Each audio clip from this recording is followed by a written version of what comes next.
Hey everybody, this is John for Pioneer Nexus MTG coming at you with another top 5 Pioneer list. Things have obviously changed up a bit since the last time we did a list, as there's been some bannings, some shakeups in the format as a result. But, Expressive Iteration and Winota join our forces were banned, so new top deck in the format, new pieces around it, so we'll see what ends up being the top deck. Starting out with number 5 is Blue-White Control on the back of some strong finishes this past weekend between the Super Qualifiers, the challenges, and we're starting to get into the paper challenges.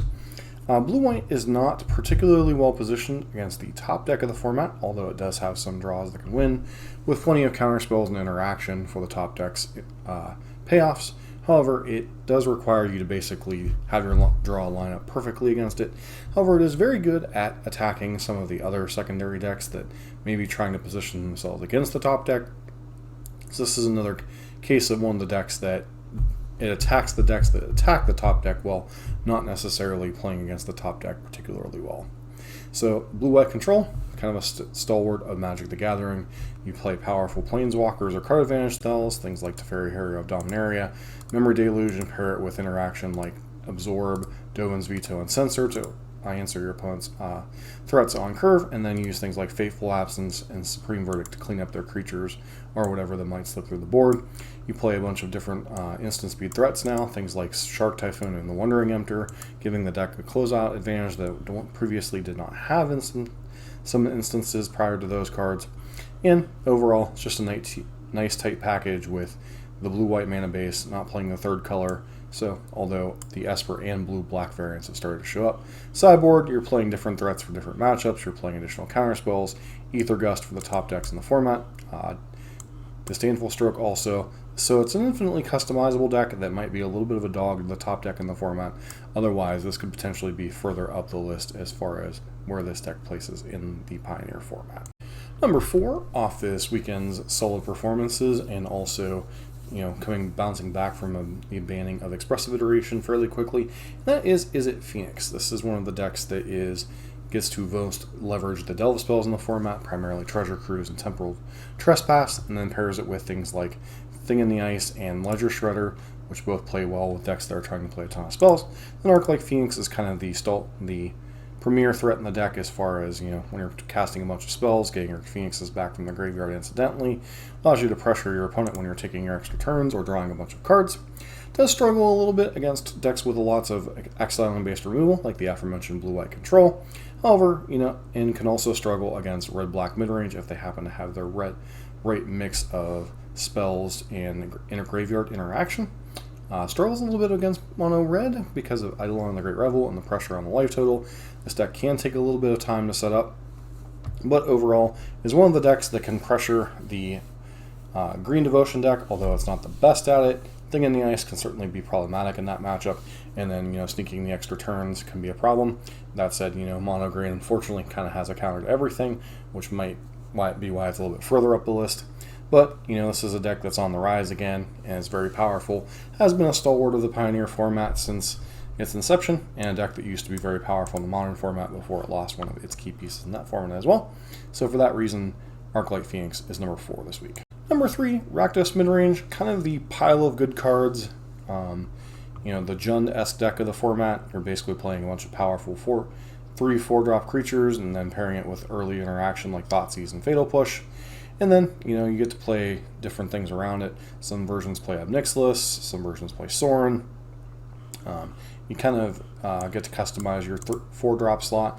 A lot of the 2 and 3-drop slots also kind of interchange on the numbers, although Fabled Passage, Bone Crusher Giant, and Graveyard Trespasser seem to be the ones that play the most.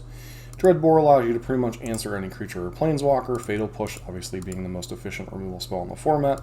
Thoughtseize, one of the best forms of interaction against most decks. Bloodtide Harvester kind of gives you this nice package of aggression and also removal potentially with a little bit of card selection with the blood token. Kroxa pairs nicely with your little bit of graveyard interactions that you do with your Fables and early interacting with your opponent. And then, Cut to Ribbons is a nice split card.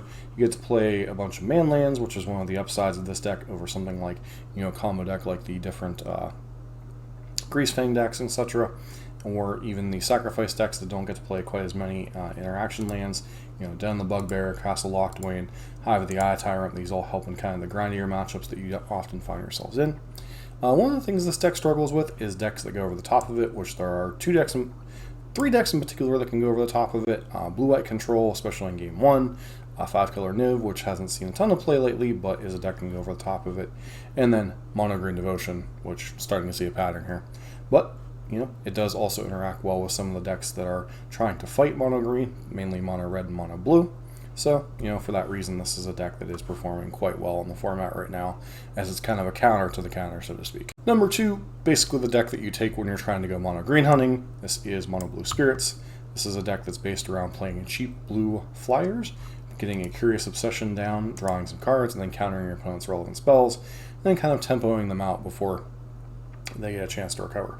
This is a deck that plays very nicely in a early game aggression and can play a mid game with things like Curious Obsession and drawing a bunch of cards off their Spectral Sailors. But beyond that, this is a deck that if you do answer their card draw, can run out of gas quite quickly, although you do have to fight through all their various Gaslight Snares, Lofty Denials, Spell Pierces, Slip Out the Back, any of those different interacting pieces. This is a deck that does take a little bit of patience to learn, and is kind of the grown-up version of the deck that dominated in Standard for a time, but this is one of the biggest decks to go hunting for Mono Green, as this is a deck that can play cheap creatures and hold up enough mana to interact with the Mono Green's game plan. And the main reason it's so high up in the format right now is Mono Red slipping a little bit, and the fact that it has such a decent Mono Green matchup. Although they do have some forms of interaction with things like Skylasher, this is still probably the best deck for hunting the number 1 deck in the format. Mono Green, one of the more absurdly powerful decks in the format. This is a deck that has suffered through multiple bannings early on in the format. Now it finds itself at the top of the heap again with the banning of Winota. Winota was one of the deck's rougher matchups, along with Mono Blue Spirits, and obviously with that going in the format, this is a deck that has both a solid ramp plan, has an infinite combo. It just kind of does it all. It starts early with the Mana Dorks, ramps into early spells, and then has some mid beats with Old Growth Troll and Cavalier of Thorns. Some version running Stomper, but Stomper doesn't really get good until you have 7 lands in play. And then on the top end, you run some form of Planeswalkers, Kiora, Karn, which is a key to a lot of the decks would normally be bad matchups. And then 4 copies of Storm the Festival just kind of lets you recoup all the cards you could possibly want whenever you finally get some lands. This deck is very, very powerful and has very few ways to answer it. It can easily stop the aggressive decks from going under it with, a quick Old Growth Troll, quick Cavalier Thorns to kind of stabilize the board, and then one Storm the Festival later, and suddenly you find yourself behind. And as we mentioned, Karn gives it access to a lot of different tools. You can kind of customize your wish board. Though you don't get to play much of a sideboard, you basically have access to what sideboard you do have in game number 1. 2 new additions to the deck: Pestilent Cauldron, particularly on the backside, Restorative Burst, allows you in combination with Kiora and Karn and a ton of mana from Nykthos to basically infinite loop. You basically get the Restorative Burst, or you get the Persistent Cauldron out of your sideboard. You cast Restorative Burst side, it exiles itself. Karn can go and get it again. If you have enough mana ad nauseum, I believe the key is 13 or 14 mana. It allows you to infinitely loop, where you're picking up a Karn and a Kiora and kind of winning the game from there. One new addition to that combo is the Chain Veil, which basically this helps to shorten the mana requirements of it. This is a 4-mana artifact and then a 4-mana tap for each planeswalker you control. You may activate one of its loyalties once this turn, as though none of those loyalty abilities have been activated. Apparently this is perpetually throughout the turn, not just the planeswalkers that are already in play. So this allows you to kind of cheat on the mana requirements for the infinite combo a little bit. And then finally, once you get enough things where your life total is sufficiently high enough, then you play the front side, the Pestilent Cauldron, and then each opponent mills cards equal to the amount of life you gain this turn. That basically mills them out, and there are very few decks that can come back from that. Obviously, they would have to have some way to reset their library, or some way to kill you in their upkeep before they draw a card. One of the important things about that is you do need access to black mana, which means you need access to, in this list, it'd be the Sylvan Caryatid. I'm surprised there is no Overgrown Tomb, although in most lists there's at least an Overgrown Tomb. It seems kind of like an oversight on this player's behalf. But, you know, you do need access to 1 black mana to do the infinite combo. And then, beyond that, you know, you just have this solid ramp and beatdown playing. Overall, this deck has very few weaknesses and might need to ban sooner rather than later, as it just is kind of becoming the dominant deck in the format. Although it often struggles in the bigger events because people are hard targeting this as the #1 deck. But overall, you know, if you're going into a paper event or even a big online event, I would expect this to be the top deck to play against. And I'm sure even in FNM, you're going to see somebody playing this top deck as they want to be a try-hard spike. But, you know, this is the #1 deck in the format, and, you know, can't really beat it. You can beat it if you want to right now, but there's only a certain few decks that can really do that. As always, if you like this kind of content, please consider subscribing to the channel, giving us a thumbs up. Don't forget to subscribe for our informative deep deck dives on other Pioneer decks.